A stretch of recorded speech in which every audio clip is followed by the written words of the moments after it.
वकील बहू। जनक पेशे से एक बहुत अच्छी वकील थी, लेकिन कहते हैं ना, बहू कितनी भी बड़ी तोप क्यों ना हो, सास के सामने तो भीगी बिल्ली ही होती है। अरे जनक, क्या बात है? आज रोटी नहीं मिली अभी तक। ये तेरा कोर्ट नहीं है जो आज फैसला ना हुआ तो कल की तारीख मिल जाए। रोटी तो रोज वक्त में चाहिए। हाँ। माँ जी, रोटी तो कब की बन गई। मैंने आपको कहा तो खाना खाने के लिए, आपने शायद सुना नहीं होगा। ओहो हो, जज नहीं हूँ मैं तेरे कोर्ट की, सास हूँ सास। कोई दलील फालतू की मत देना यहाँ। बहुत जानती हूँ मैं इन वकीलों को। अपनी बात ऊपर रखने के लिए झूठ बोलने में जरा भी नहीं सोचते। तभी वहाँ जनक के ससुर आ जाते हैं। अरे भाग्यवान, क्यों बेचारी के काम को कोसती रहती है हमेशा। मैं भी तो था वहाँ जब ये आई थी तुझे रोटी खाने को बुलाने के लिए। सास को तो अब गुस्सा आ जाता है कि कैसे किसी ने बहू की साइड ले ली। अरे वाह जी वाह, वो तो मैं जानती थी कि कोई ना कोई गवाह तो ये पेश कर ही देगी। पर मैं तो अब सीधा खाना खाकर सोने जाऊंगी। मुझे आदत नहीं है किसी से बहसा बहसी करने की। पता नहीं कैसे ये वकील इतना दिमाग लगाकर खुद तो झूठ बोलते ही हैं, साथ में झूठे गवाह भी ले आते हैं। जनक को सास के ताने सुनने की अब आदत सी पड़ जाती। एक दिन जनक वकील की ड्रेस पर काला कोट पहनकर कोर्ट के लिए निकल ही रही होती है कि अरे कहाँ चली काला कौवा बनकर? टोक दिया ना। अब कोर्ट तो वकील वाली ड्रेस पहनकर ही जाऊंगी ना। वाह भाई वाह, दामिनी तो मैंने भी देखी है। सन्नी पाजी ने ऐसा ही कोट पहना था और कहा था कि तारीख पर तारीख, तारीख पर तारीख। मतलब कि कोई बात करनी है तो बोलिए, वरना वक्त नहीं है मेरे पास खराब करने के लिए। अरे पता नहीं तुझ में क्या देखा मेरे बेटे ने, सारा दिन वकीलों वाली बहस करती है भोली भाली सास के साथ।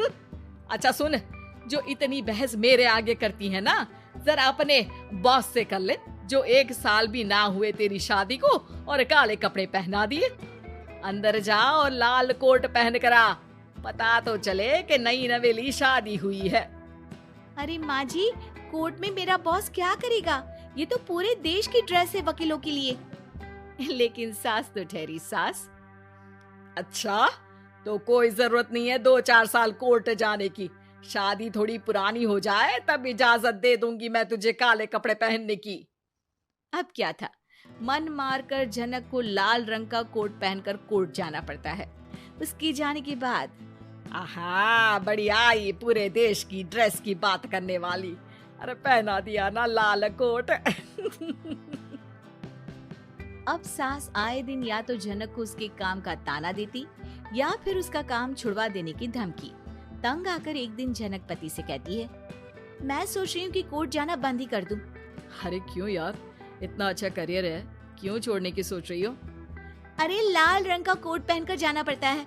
हर बात पर सास ताना देती है कि वकील तेज होते हैं, सवाल जवाब करते हैं, झूठी दलीलें देते हैं।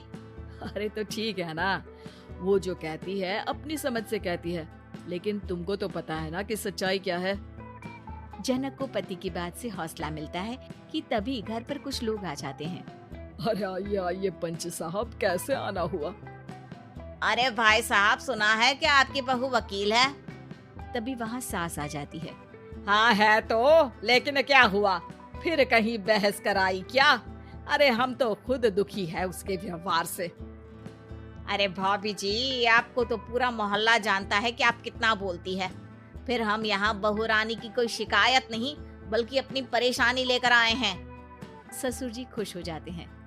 हाँ हाँ, मैं भी बहू को बुलाता हूँ। जनक वहाँ आती है, सबको नमस्ते करके बैठ जाती है। बहू रानी, हमारे गांव में बड़ी मुसीबत आ गई है।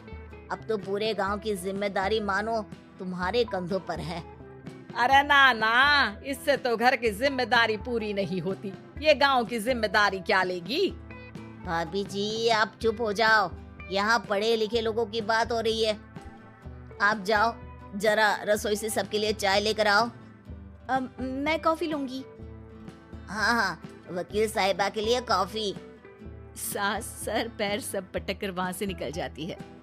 बहू, गांव में पानी नहीं आ रहा है, पड़ोसी राज्य ने हमारा पानी रोक रखा है।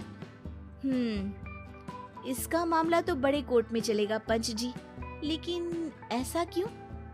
वो राज्य हम लोगों से पानी के पैसे मांग रहा है। अब आधे गांव में पानी की सप्लाई खत्म हो गई है बहुरानी। अच्छा पंच साहब, बात गांव की है तो मैं जरूर केस लड़ूंगी। यहाँ एक बार फिर सास की एंट्री हो जाती है। अरे वाह जी वाह, ये काम करवा लो, आप हमारी बहू से बहुत अच्छा करती है। मैं हूँ सीधी सादी सास।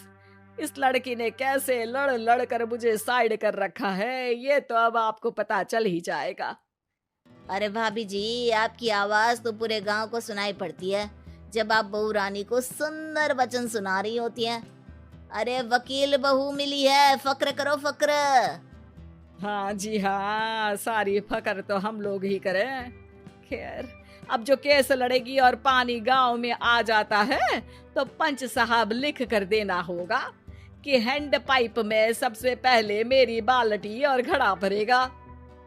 अरे फिर तो हम बहू रानी के नाम पर घर पर ही सप्लाई दे देंगे, लेकिन ये इतना आसान नहीं है। बहू, गांव के पास अभी वकील करने की भी पैसे नहीं है तो। अरे पंच साहब, ये मेरे गांव का मामला है, मैं आपसे एक भी पैसा नहीं लूंगी। सास को बहू की बात पर गुस्सा आ जाता है, लेकिन सबके जाने के बाद झनक मन लगाकर गांव की परेशानियों को दूर करने में लग जाती है। और वो दिन भी आता है कि झनक केस जीत जाती है। अरे आज तो प्लम्बर आकर घर तक पाइप लगा गया है। खुश हो जाओ, मेरे कारण तुम लोगों को घर के अंदर ही पानी मिल जाएगा।